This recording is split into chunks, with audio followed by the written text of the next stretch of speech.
healing should start. The healing should start.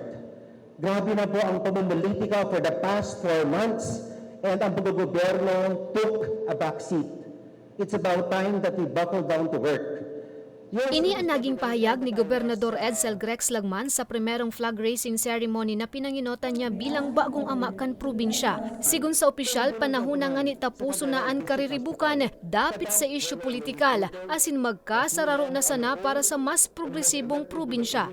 Pero araw kang sarong vice presidente, araw kang sarong vice mayor, ang vice governor po, kairiba sa siyang mandato na kung ikatabing permanent vacancy because of the death, resignation, disqualification, or other legal basis na mag-ikatabing permanent vacancy ang posisyon ng local chief executive, it is my duty, it is my mandate to assume the position. Kasabay kay ni saro-saro man ay pinabistokan gobernador an sa iyang mga makakatuwang sa pagtaong serbisyo publiko. So may ako tabing i-introduce, going back to what I was saying earlier, my immediate official family, ang sukuya tabi na provincial administrator, a former 3-term Tabaco City Councilor, then iba po, provincial administrator, Sheila Marie Olrubia.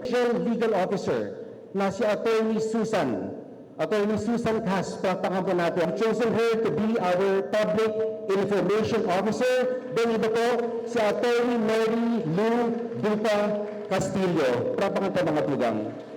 Sa iyang pahayag, pigtawang doon man nilagman na 100% siyang preparado bilang bagong gobernador kan probinsya kung saan primerong tatawan niya subuot nin hirarom na atensyon ang pagpasiring sa mga ospital nga ni mahiling personal ang tunay na kamugtakan kan mga nasabing fasilidad. Meron tayong tunay na pinaglalaban. Hindi po pinaglalaban natin ang mga bagay na pang personal lang. That is my belief. We should be people that go beyond our personas. Alam niyo po, tao lang tayo. Life is too short. Life is so temporary. So kailangan po habang buhay tayo sa mundo na to, itauta ang gabos na kaya ta. Gibumunta sa tama sana. Sa Diyos ang... Ngani mas mapadali asin magian ang serbisyo kan gobyerno probinsyal, hinagad man kan opisyal ang kooperasyon kan mga empleyado sa Kapitolyo. I am ready to serve the people of Albay.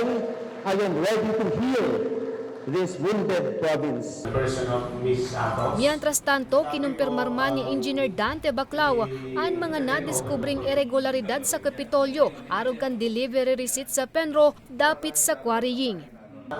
May mga marking sa kanyang kahon, mga boxes. Yung iba, bukas na.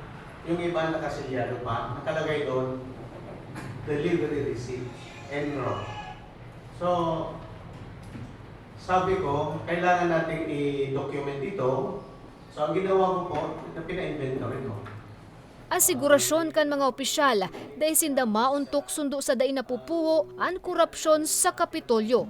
Para sa mga istoryang tatak Bicol. Jen Nunez. Grabe na po ang pamumulitika for the past